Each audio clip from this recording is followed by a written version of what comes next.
First contact gone wrong. High Admiral Vexterra of the Archean Collective stood motionless before the vast observation window of the flagship Eternal Crystal, her iridescent crystalline form reflecting the distant starlight. The holographic displays surrounding her showed what their long-range sensors had detected: electromagnetic waves emanating from a seemingly unremarkable solar system. The waves were crude, disorganized, and exactly what they had been searching for. Signs of a pre-FTL civilization ripe for enlightenment. High Admiral, her second-in-command, Constructor Zenthal, approached with a slight bow. Our analysis confirms these are quantum communication signatures, but they're strange. They appear deliberately inefficient, almost as if they're meant to look primitive. Vexterra's crystalline structure pulsed with mild amusement. The Archean Collective had spent millennia perfecting the art of crystal-based quantum computing and communications. Every civilized species they'd encountered had followed the same technological path. It was simply the most efficient way to advance. Those who hadn't were easily guided into the Collective's embrace, willingly or otherwise. "Show me their orbital installations," she commanded. The holographic display shifted, revealing Earth's orbital space. Crude satellites cluttered the lower orbits, while a handful of primitive space stations hung in higher positions. No crystal technology in sight. No quantum shields. No gravimetric drives. Just metal, ceramics, and primitive solar panels. "Prepare the Enlightenment fleet," Vexterra ordered. "Standard protocol. 300 ships should suffice for a civilization at this level. We'll position ourselves beyond their moon and broadcast the surrender demands." As the fleet assembled, something peculiar caught Constructor Zenthal's attention. "High Admiral, I'm detecting anomalous energy signatures from their planet. They don't match any known patterns in our database." "Irrelevant." Vexterra dismissed the concern. "Probably interference from their primitive power generation systems. Their technology level is clear.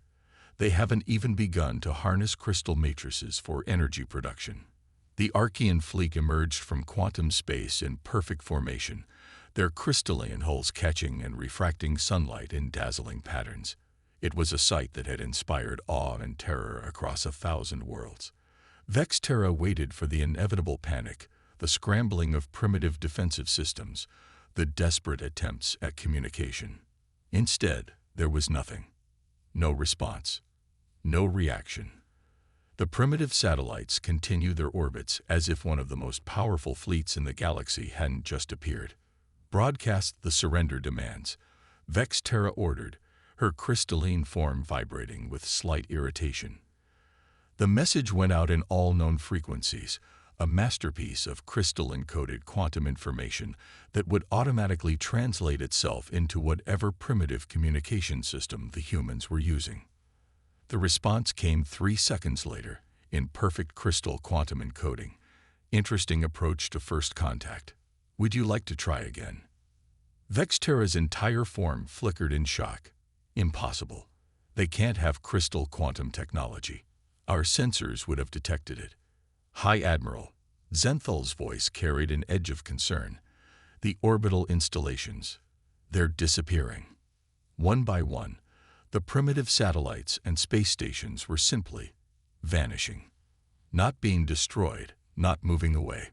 Simply ceasing to exist as if they had never been there at all. "Launch probe drones," Vexterra commanded. "Full spectrum analysis. I want to know."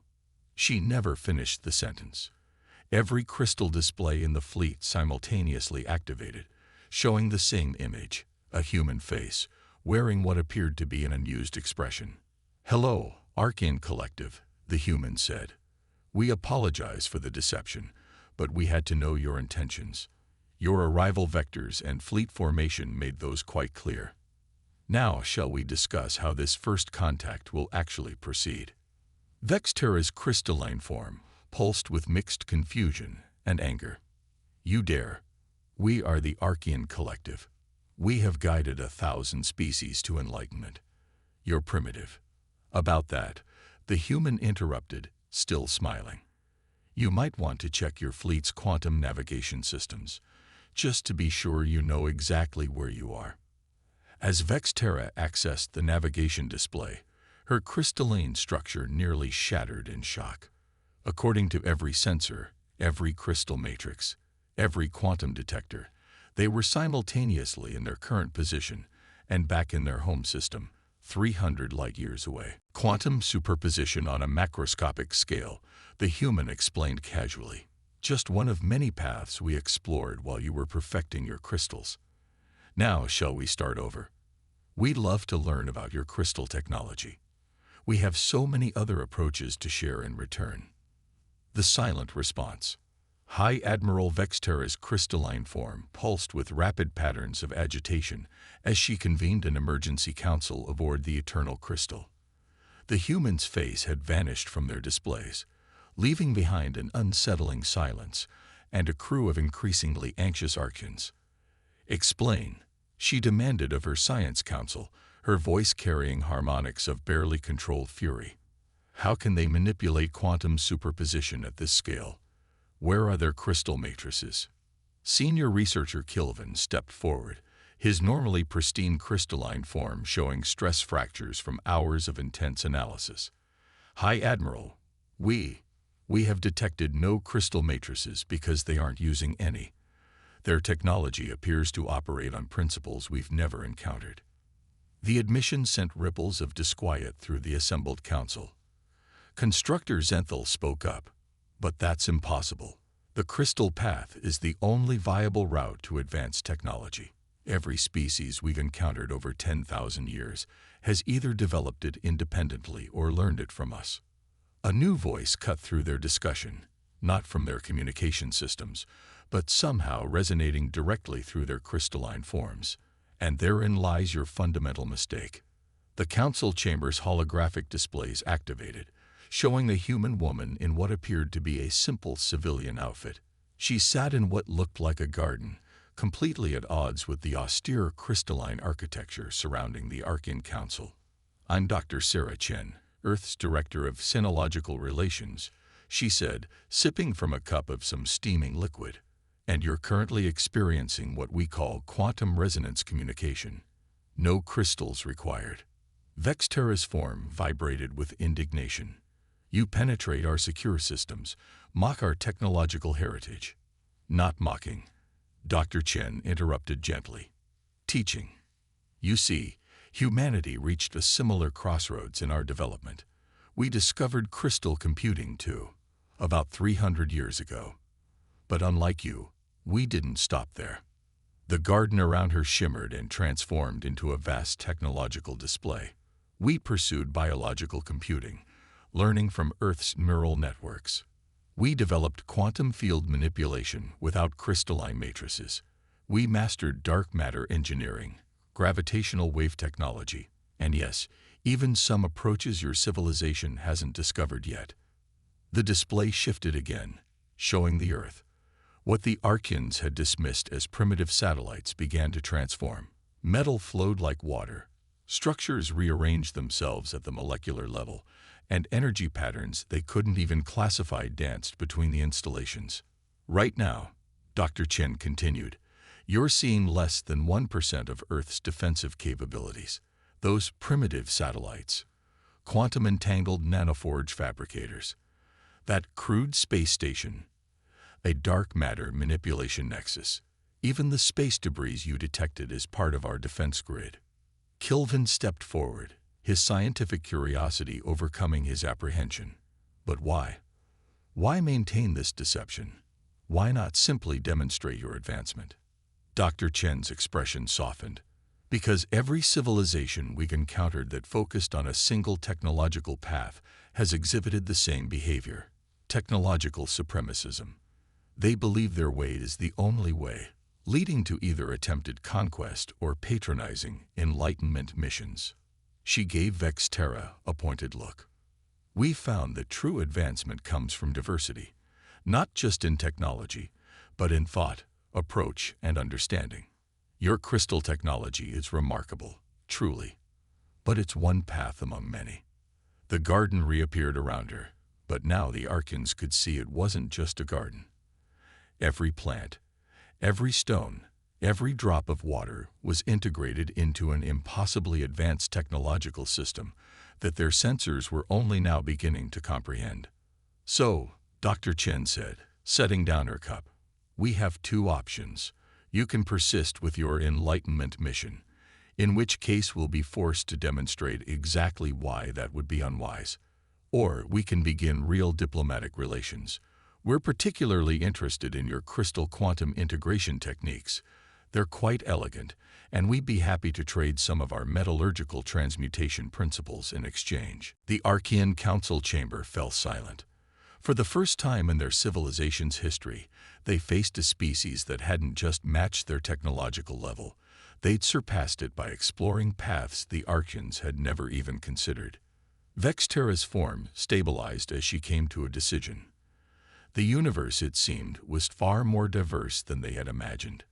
"Dr. Chen," she said carefully, "I believe we would prefer the diplomatic option."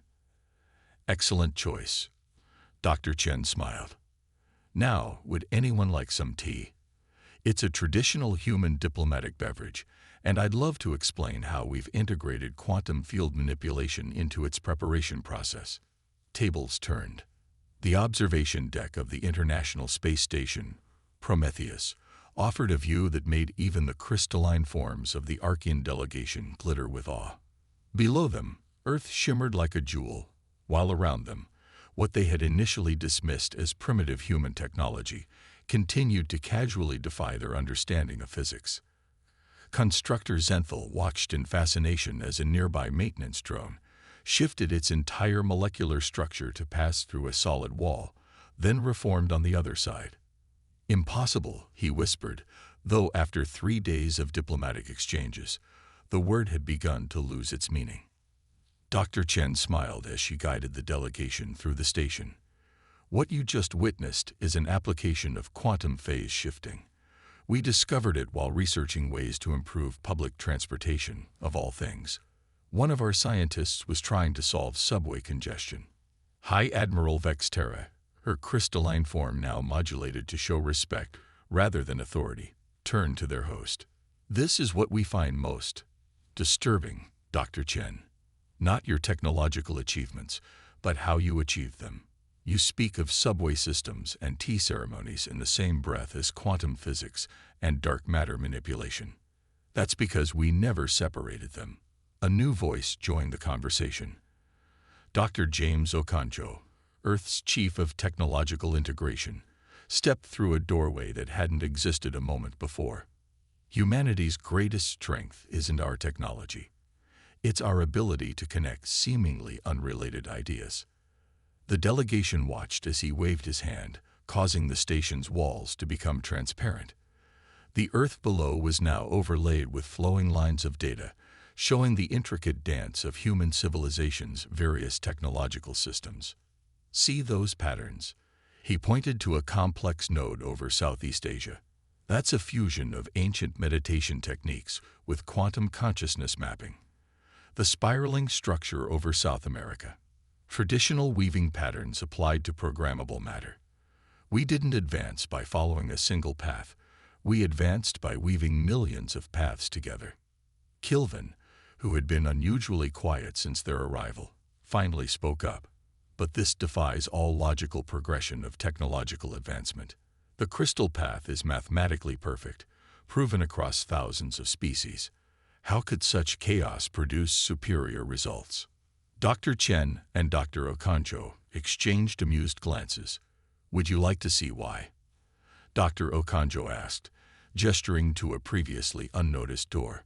The Archean delegation followed, finding themselves in what appeared to be a simple classroom. "This," Dr. Chen explained, "is where we teach our children the basics of quantum mechanics. Not in sterile laboratories, but in environments designed to stimulate creativity and connection." She pointed to a child's drawing on the wall. What looked like a crude crayon sketch of a cat was somehow simultaneously a perfectly accurate quantum wave function diagram. "Your civilization chose efficiency and perfection," Dr. Okonjo continued. "Admirable goals. But humanity, we chose creativity and adaptation. While you were perfecting crystal computing, We were exploring biological computers, quantum neural networks, even consciousness-based processing. While you standardize your technology, we let ours evolve chaotically, learning from each failure and unexpected success. A holographic display activated, showing the history of human technological development. Unlike the Archon's clear linear progression, humanity's path looked more like a wild garden, with technologies branching, merging, dying off, and resurging in unexpected ways. This is why your initial scans showed only primitive technology, Dr. Chen explained. You were looking for crystal matrices, quantum field generators, specific energy signatures. But our technology doesn't look like technology anymore. That cloud you see, it's a distributed quantum computer. The birds flying past. Bioengineered environmental monitors. Even the paint on these walls is part of our global defense network. Vexterra's form pulsed with a new pattern, one that Dr. Chen's quantum sensors recognized as the crystalline equivalent of humility. We came to enlighten you, the High Admiral said softly, but instead, you have enlightened us. Our certainty in the crystal path blinded us to infinite other possibilities. That's why we're sharing this with you now, Dr. Chen said, her voice gentle. Not to humiliate or intimidate, but to invite. Humanity has learned that the universe is too vast and wonderful for any single approach to be the right one. Your crystal technology is remarkable. It's just not the only way forward. The observation deck shimmed back into view, but now the Archons saw it with new eyes. What had seemed primitive was actually so advanced it appeared simple. What they had dismissed as chaos was actually a harmony so complex it had seemed like noise. So, Dr. Okonjo smiled, shall we discuss that technology exchange? We're particularly interested in learning how you achieve such perfect quantum coherence in your crystal matrices. And in return, perhaps we could show you how we integrated consciousness into our quantum calculations. The universe, it seemed, had many paths to enlightenment.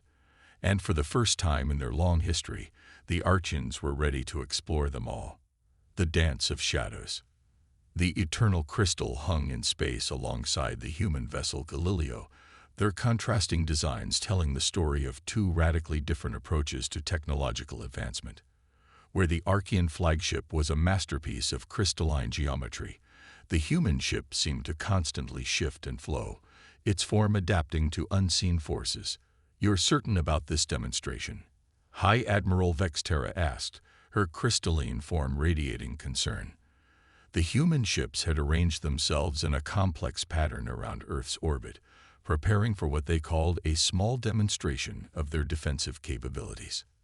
Dr. Chen's hologram nodded, now simultaneously present on both ships. Your fleet's arrival made us realize something important, Admiral. The galaxy is filling with spacefaring civilizations, each convinced their path is the only path. Sometimes, the best way to prevent conflict is to demonstrate why it would be unwise. The demonstration began subtly. First, the quantum field readings that the Archons had been monitoring simply vanished. Not masked or blocked. The fundamental forces they relied upon seemed to stop existing within the demonstration area. Impossible. Kilvan whispered, his scientific protocols failing to explain what their sensors were reporting. You can't just turn off quantum mechanics. Not exactly. Dr. Okonjo's voice came from everywhere and nowhere. We've simply shifted this region of space into a different quantum regime. One where your traditional laws of physics are more suggestions. The human ships began to move, but move was an inadequate word for what they were doing. They existed in multiple places simultaneously, their forms blurring between states of matter and energy. The space around them twisted, not through the brute force of gravitational manipulation, but through subtle adjustments to the fabric of reality itself. What you're seeing, Dr. Chen explained, is the result of our research into what we call reality harmonics. We discovered that the universe isn't just governed by fixed laws. It's more like a vast symphony, and those laws are simply the most common notes. The demonstration continued as the human ships synchronized their movements. Suddenly, the Archean delegation found themselves experiencing multiple timelines simultaneously. They saw their fleet arriving, their first contact, their current position, and dozens of possible futures, all overlaid in a dizzying display of temporal manipulation. Time. Dr. Okonjo continued, isn't the rigid stream your scientists believe it to be. It's more like jazz. There's a basic structure, but there's room for improvisation. We learned this by studying Earth's quantum biology. Trees, believe it or not, naturally process information through time. Constructor Zenfel, who had been analyzing the demonstration with growing amazement, finally spoke. But the energy requirements, the computational complexity. That's because you're thinking in terms of crystal computing. Dr. Chen smiled. We don't need to calculate these effects.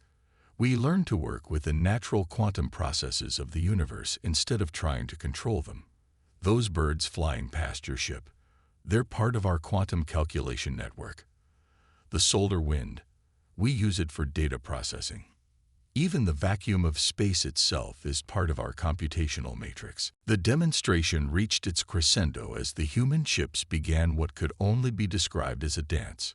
Reality rippled around them as they demonstrated capabilities that made the Archeans' most advanced technology look primitive in comparison. Ships phased between dimensions, split into quantum superpositions, and manipulated the fundamental forces of the universe with casual ease. But what truly stunned the Archean delegation wasn't the raw power on display. It was the artistry. The human ships moved with grace and beauty, their technological demonstrations flowing like a choreographed performance. Even as they wielded forces that could reshape reality, they did so with an aesthetic sensitivity that spoke to something beyond mere technological advancement. This, Dr. Chen said softly, is why we maintain the appearance of primitive technology. True power isn't about showing strength. It's about knowing when not to show it.